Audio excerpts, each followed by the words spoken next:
Baik, sebelum kita memulai perkuliahan hari ini, mari bersama-sama kita membacakan surah Al-Fatihah.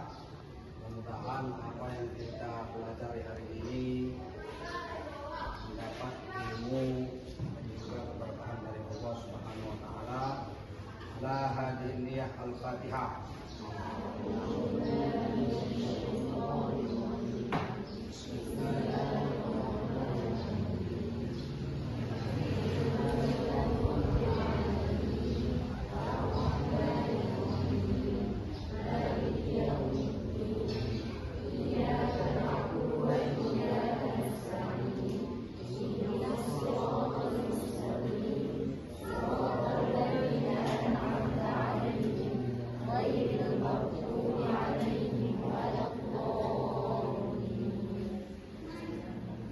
Baik, alhamdulillah. Minggu sebelumnya kita telah membahas tentang masalah perkawinan dalam hukum Islam. Maka hari ini kembali kita membahas materi perkuliahan selanjutnya, yaitu tentang macam-macam talak, ya. Tentang macam-macam talak. Macam-macam talak.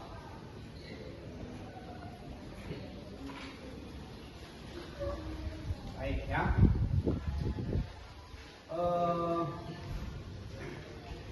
Sebelumnya,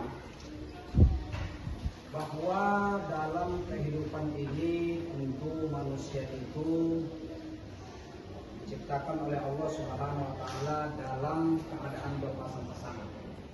Ya. Dalam ayat pun banyak yang menyebutkan tentang berpasang-pasangan ini, ya. Dalam kehidupan juga begitu, ya. Ada kanan, ada kiri, ada atas, ada bawah, termasuk juga ada laki-laki dan perempuan. Maka dalam hal itu secara lumrah ataupun secara lahiriah, manusia itu memiliki nafsu biologis, tapi secara hukum Islam harus dilalui dengan yang namanya pernikahan. Tentu sebagai manusia yang normal, dia pasti menginginkan sebuah kehidupan atau keluarga dalam menggapai kehidupan yang harmonis, atau dalam hukum Islam disebut dengan sakinah mawaddah warahmah, ya. Tetapi di dalam perjalanan kehidupan yang menjadi cita-cita dalam keluarga itu kadang tak tercapai ketika dalam keluarga itu tak ada lagi kecocokan, ya. Tidak ada lagi keserasian atau tidak ada lagi kesepakatan. Sering selalu bertengkar, tidak ada lagi kecocokan satu antara lain, atau mungkin ada penyebab-penyebab lain. Bisa jadi faktor ekonomi, tidak terpenuhi nafkah dari istri atau anak-anaknya, sehingga kebanyakan saat ini istri itu yang menggugat cerai suaminya di pengadilan. Ya. Jadi itulah kenyataan yang hari ini kita lihat atau yang kita ketahui, apalagi data-data itu bisa kita lihat di pengadilan-pengadilan. Baik, yang berikutnya saya akan menjelaskan bahwa secara umum talak itu dibagi menjadi dua. Ya, secara umum talak itu dibagi menjadi dua. Yang pertama adalah talak raj'i, dan yang kedua adalah talak bain, ya. Talak bain. Lalu bain ini nanti dibagi dua, itu baru saya jelaskan secara singkat, ya. Jadi secara umum talak ini dibagi menjadi dua. Yang pertama adalah talak raj'i. Talak raj'i bisa diartikan talak rujuk yang bisa mereka kembali lagi dalam tempo masa iddah yang sudah ditentukan. Jadi raj'i itu sering kita dengar dalam istilah rujuk atau kembali, bisa rujuk. Ini terjadi pada talak 1 dan talak 2. Talak 1 dan talak 2. Berapa kira-kira masa iddahnya? Masa iddah bagi talak raja'in, baik talak 1 atau talak 2 ini. Berapa masa iddahnya? Lamanya menunggu mantan istri. Kira 3 bulan. 3 bulan 10 hari. 3 bulan 10 hari. Jelas dia di dalam dalilnya, dalam firman Allah pun jelas juga disebutkan. Ya, hal ini bisa kita lihat di dalam surah Al-Baqarah. Wal mutallaqatu yatarabbasna bi anfusihinna thalathata quru. Surah ini Baqarah ya. Wal mutallaqatu yatarabbasna bi anfusihinna thalathata quru. Secara kesimpulan bahwa perempuan-perempuan yang ditalak itu, yang dicerita baca tadi, hendaklah mereka menahan dirinya. Hendaklah mereka itu di situ istri tadi, karena belum sempat atau belum lewat 3 bulan 10 hari. Belum sempat 3 bulan 10 hari, hendaklah mereka menahan dirinya 3 kali suci atau 3 kali haid. Maksud menahan dirinya itu adalah tak boleh dilamar orang, tak boleh menikah dengan orang lain, boleh. Jadi talak 1, talak 2 itu mereka bisa rujuk kembali dalam tempo berapa? 3 bulan. Bagaimana cara rujuknya? Tergantung mereka. Dua cara rujuknya. Bisa jadi yang pertama melalui kesepakatan. Ya, si suami misalnya mengajak istrinya rujuk, lalu istrinya mau. Cara yang kedua adalah dengan cara langsung cakapnya mereka melakukan hubungan suami istri dalam tempo 3 bulan 10 hari. Jadi dianggapnya itu langsung rujuk. Karena talak raj'i itu 99% istri itu masih milik dari suami yang lama. Karena masih dalam tempo ini lagi 3 bulan 10 hari. Jadi nggak boleh dilamar orang, nggak boleh menikahi orang, apalagi ya. Nah, di dalam tempo 3 bulan 10 hari itu suami tetap memberikan nafkah lahir lah ya, misalnya nafkah makan minum, selingkuhnya suaminya atau mungkin istrinya yang selingkuh, sehingga kebenciannya itu langsung memuncak, nggak boleh bisa terus. Hanya menunggu tempo ini saja lagi. Harus menunggu tempo ini habis dulu. Itu yang terjadi pada talak 1, talak 2. Disebut talak raj'i. Baik. Selanjutnya, seandainya dalam tempo masa iddah 3 bulan 10 hari ini mereka nggak rujuk. Kalau tadi kan rujuk bisa langsung kesepakatan atau mereka bisa langsung melakukan hubungan komisi. Tak rujuk mereka. Kalau udah pisah, satu ke rumah satu, satu ke rumah lain. Lewat 3 bulan 10 hari, maka secara hukum talaknya nggak raj'i lagi, jatuh kepada talak ba'in. Talak ba'in. Talak ba'in dibagi 2. Yang pertama ba'in sughra, ba'in sughra, ba'in kecil. Yang kedua ba'in kubra, ba'in besar. Apa pengertian ba'in? Ba'in itu talak yang sudah melewati masanya. Caranya adalah melakukan akad nikah ulang seperti yang baru. Paham ya? Jadi nggak bisa lagi mereka satu rumah langsung pisah. Karena secara hukum ketika 3 bulan 10 hari perceraian tidak rujuk, maka nafkah tadi pun terputuslah.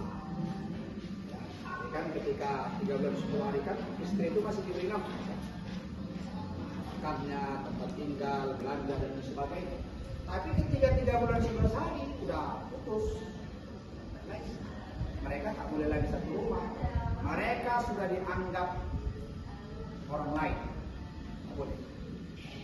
Ternyata setelah 13-10 hari lewat, 11 hari dan seterusnya, mereka mau rujuk. Baru ada kesepakatan mereka ini rujuk. Mana caranya? Harus akad nikah orang nikah manten baru. Meliputi yang 5 rukun dari syarat menikah, rukun nikah. Apa saja? Tanya calon. Ketika talaknya sudah 3 kali. Kalau 1 sama 2 itu disebut talak razi. Ini sudah 3 kali talak istri. 3 kali talak istri. Nah, maka bain juga namanya, tapi disebut bain kubro.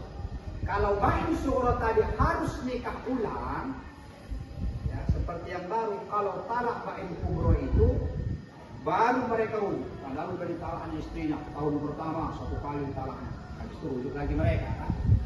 Tahun kedua ditalakkan lagi istrinya, sudah 2 talaknya.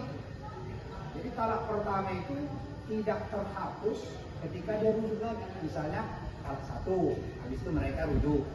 Nah, talak yang itu nggak hilang. Ini tetap ada. Seandainya tahun muka dia talak lagi, berarti sudah berapa hitungannya? 2. Rujuk lagi mereka, ya kan? Mungkin belum habis masa iddah mereka rujuk. Oke lah. Ternyata tahun ketiga berantem lagi orang itu, berkelahi lagi orang itu, cerai lagi, talak lagi sama suami. Sudah tidak habis talak. Bisa lah. Nah, itulah yang disebut talak bain kubro. Talak bain kubro ini bagaimana? Ternyata menyesal si suami tadi karena sudah menceraikan istri. Sudah 3, gimana lagi? Mau rujuk seperti talak razi nggak bisa lagi. Mau rujuk nikah akad ulang nggak bisa lagi. Gimana caranya talak bain kubro? Si istri harus menikah kepada orang lain. Ya, harus menikah kepada orang lain dengan syarat dengan orang lain itu harus sudah disetujui. Setelah itu mereka hidup secara sempurna, ya, tidak ada intimidasi misalnya, tidak ada rekayasa misalnya, boleh haram. Ya, tak boleh dia, seandainya pun dia marah atau segala macam, tak boleh mentalak istri sampai 3.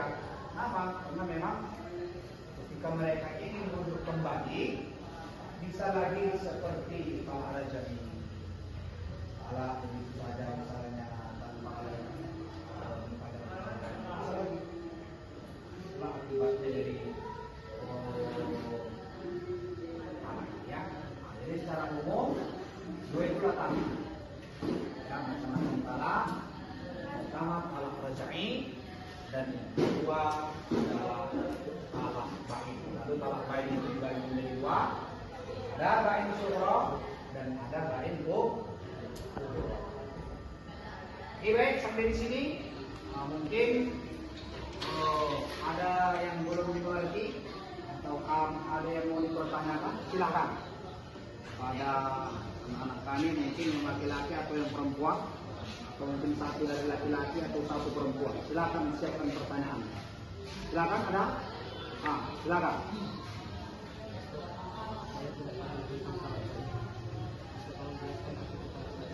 Baik.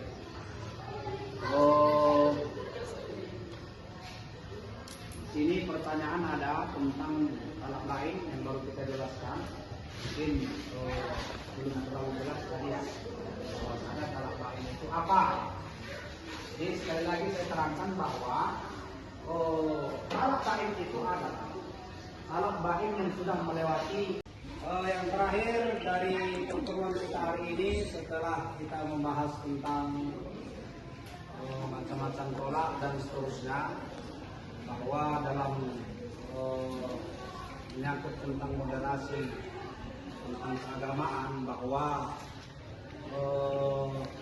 anak ini adalah salah satu mempunyai prinsip keadilan ya, dalam keluarga. Jadi bukan hanya anak itu dipahami bahwa hanya di tangan suaminya. Sekalipun talak itu di tangan suami, tapi hukum tidak serta-merta harus suami yang menjatuhkan. Karena ketika ada seorang istri yang tersakiti, mungkin dizalimi, KDRT dan lain sebagainya, maka dia bisa mengajukan gugat cerai namanya. Apakah dia dengan khuluk misalnya ya, ke pengadilan karena dia mungkin dizalimi, dipukul misalnya, tidak diberi nafkah misalnya, atau ditinggalkan sudah bertahun-tahun, suaminya nggak tahu dia kemana.